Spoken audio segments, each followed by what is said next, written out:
Hi. News to start. Hi. Did everyone come through okay? And could you just give us a little update as well when we might see Ben White back in the squad, and also Saka, range of when he might be available to you, please? No news from the game against City, and Ben is still out. Hopefully after the break he will be available. And Saka? No, not yet. No, I know not yet, but you sort of said sort of mid-March maybe? I don't know. When we sat here on Friday, you talked about these big games meaning more than just the points, the boost, the emotion, the sense of momentum.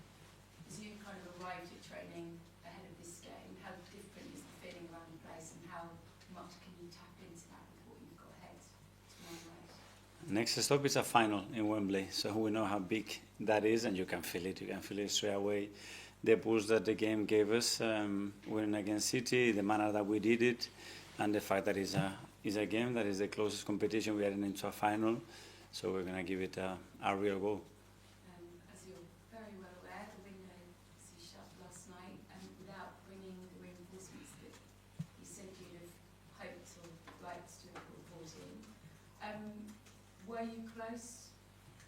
And the work that you've done over the last few weeks, how much will that help going into the summer of knowing exactly who you want in terms of reinforcements, particularly in the striker position?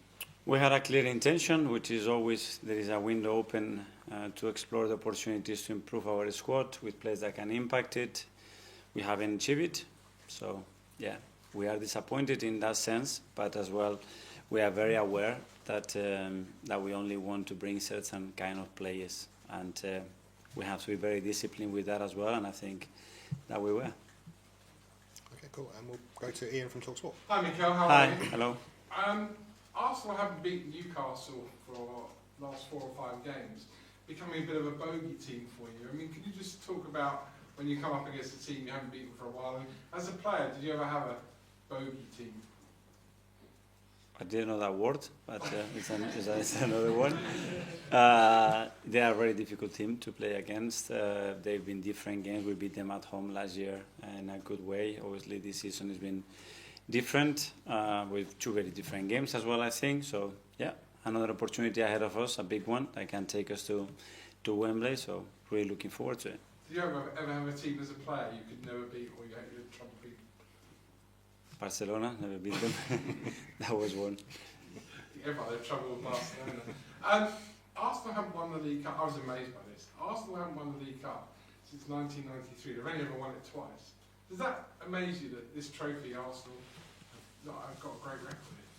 Yes, because with other cups, domestic cup, we have an unbelievable record. So, yeah, historically it's been difficult and tough. So, good opportunity again to make history. And idiots like me sat here in January telling you need a striker, but you score 5 against City, you've won your last 4 games, scoring 11 goals in the process. So you must be confident that you can go to Newcastle and score the number of goals you need. Yeah, there are 2 separate things. One, obviously, I think we talk very openly from my side, a club perspective, about the intention to improve the squad if we have the capacity to do it, and then most importantly to keep improving the team, to keep improving the individuals within the team, because it's the ones that we have and we love, and that's it. And from now there's no discussion about it, and we focus in the things that we have continued to do even though the window was open. And last one for me, the players get nervous in the semi-final. Does the manager get nervous in the semi-final? I don't know if that's the word, excited for sure, willing, hungry, enthusiastic, because we are very close to play a final, and hopefully we can achieve it tomorrow. Thank you. Harry from BBC. Yeah, there's been lots of talk about strikers, but obviously when you've got players contributing goals from all over the pitch, that really, really does help. Miles Lewis-Skelly was great at the weekend, not just in his goal, not just in the celebration, but overall. Could you just expand a little bit on how his rise has kind of gone down in the dressing room? Because William Saliba told us after the game that he's not surprised anymore by how well he's playing. Yeah, well, probably the players are the best to express how they feel about them. in this particular case with Miles, because they are sitting next to each other, they share the pitch, which is the most important thing. It's I always said, is how they feel about these young players when they come in. Do they trust them? Do you feel they feel that they are as strong or stronger with them? And that's the feeling that I get. That's why as well we give them the opportunity, because for me they are ready in our eyes, but in the team's feeling as well, they feel that really can be better with them. I guess it's a similar story for Ethan Nwaneri as well.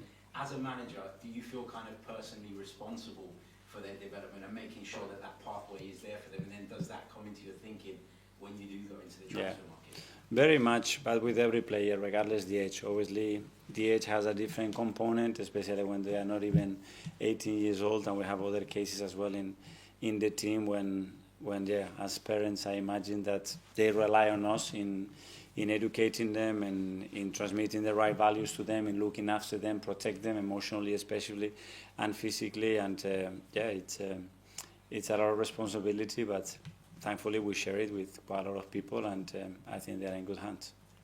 Tom for Bologna. Hi. After the first leg, you said it was only half time, and there's been a big gap because it's been a very long half time since that last game. And a lot has happened since then as well, including this huge win at the weekend. Does a win of such size give those players extra confidence that you can turn around the deficit that you have to? Yeah, probably when you compare the emotional state of the team straight after the defeat and the manner that it happened and how we are today is very different, because we come from very strong performances, some great wins, and especially the last one at home against Man City. So it is momentum, and after that game as well, we have a break. So it's the moment to go, full gas, ready to go for it and try to approach it in the way that we believe is the best one to be in that final. And after the game in City, I asked you whether you hope Monday would be a good day, and obviously it maybe didn't go the way that we and you and fans perhaps wanted. Have you been in any way frustrated that it wasn't able to go and bring in kind of the reinforcements that you were very vocal about this window wanted? No, because when you try your best and you do things with the right process and you see the people that we all share the same intentions and wills, and after you don't achieve it, okay, for sure there are things to learn from it. There always are, but you have to move on,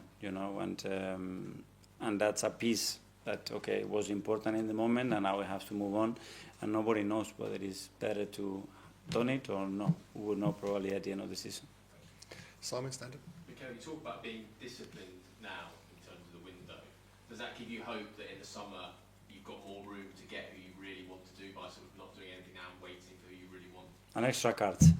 I don't know. What I mean about that is in everything, in the kind of profile, in the kind of play that we believe that can really make us much better financially. There is, in a lot of ways, a lot of things that we must stay in the lane that has taken us this far, and from there try to improve. And I remember you touched on it before. You spoke a bit about Ethan, sort of long term. You saw him maybe playing as a number 9. I just wonder, given the situation now in terms of options there, are you now kind of accelerating that and thinking maybe in these sort of 4 or 5 months you might have to play him as a striker? Is that something you're considering? We're going to have to be very flexible in the front line, and now the ones that we have on our feet, make sure that they stay fit and they keep contributing. Leo can play in that position. Raheem has played in that position. Ethan, I think, can play in that position. Martinelli can play there. So let's see in relation to how everybody is, moment, opponent. But at some point, I think we're going to have to try something different. Art Athletic. Hi, Mikel. Hi. You touched on the break that's coming up after the Newcastle game. I was just going to ask, is the Dubai trip something that's coming up? Can you confirm that? I think it's coming, yes. And obviously last year wasn't the first time you went there. You went a few years before as well. I was wondering, do you kind of keep it similar every time you go, or do you kind of change up how you, I guess, do all the non-football stuff to kind of keep people fresh? There is a lot of things that will be very similar. Location, where we are staying, where we trained, but then obviously we have to modify it. We're going to be in a different moment of the season, different numbers. Probably the team needs other stimulus, other things. So we are preparing a few things. Hopefully it will work like it has worked in the last few times. And just on Ethan, he's getting close to a record that was set by Michael Owen and Wayne Rooney for goals scored before 10 and 18. I was just wondering, with records, are those things you kind of encourage your players about? Because I remember you talking about Saka and kind of legacy was a word you kind of mentioned in relation to him. So would that be something you kind of encourage going for records and stuff like that? No, I wasn't aware of that record. The only thing that I want with him is that he continues to do what he's doing, you know, and play with that freedom, with that tenacity when he's on the pitch, and with that confidence, because he's got the ability to make it happen. And whether he does that or not, it will be a matter of time. James, yes, me. Mikel, I know you've been asked a lot about the market already, but can you just break it down for us? Was it a case that the right player simply wasn't available this month? I wouldn't like to go into much detail. You know, we couldn't do it for certain reasons, and we have to accept it. That's it. Can you give me one of those reasons? What were those reasons? Was it money? Was it not the right fit? It was a combination of things. Because I mean, you've done so much in your 5 years here to change the culture, you know, in the dressing room, and it's so positive here now. Is part of it that you don't want to gamble on maybe a character you're not sure of? Was part of that, you know, thinking that you want to make sure you wait for the right person? No, that wasn't part of the process. That wasn't an issue. I mean, with any player that we were trying to find. And just finally for me, I was watching an interview that you gave with Sky last week. You talked about the size of the squad being very short last summer. You said you had 19 outfield players, 3 of them are coming back from serious injury. You kind of knew then it was a bit of a risk. Given that, how much of a gamble is it, do you feel, not to add numbers in this window? It's no gamble, it's reality. I think we have to face the reality as well that we have. We have the players that we have. Some of them are on loan. We never had a squad of 35, 40, 45 players. So many other clubs, they have 45 players in their list. We don't have that size at the moment. It's our reality. We have to do so much in the last few years that where we are. So we're going to have to evolve there as well and have more players from the academy, and the ones that are here to be fitter longer. That's a job that is permanent and it keeps evolving, and we need to be in our toes. Okay, finally, the last section, we'll go to Phil at the back from PA. Just sort of following on from that theme, you slightly worried until you don't have enough numbers for, you know, to compete for the Premier League and to compete in Europe? No, now I focus on the numbers that we have, how to maximize them, how to make the best out of them, and listen, with all the problems that we already had, we are in February, and I think it's remarkable what the team has done, so I have full faith in them. Well, obviously, Kai's had his critics, but now we all know that he's the main man going into the second half of the season. Do you think he'll thrive on that he's sort of your solo forward? Well, I think Kai has played so many games and it's been so important when other players, some big players as well, were available, you know. So it's not because a player is not coming in his position that's going to be more important. From my opinion, there's nothing to do with that.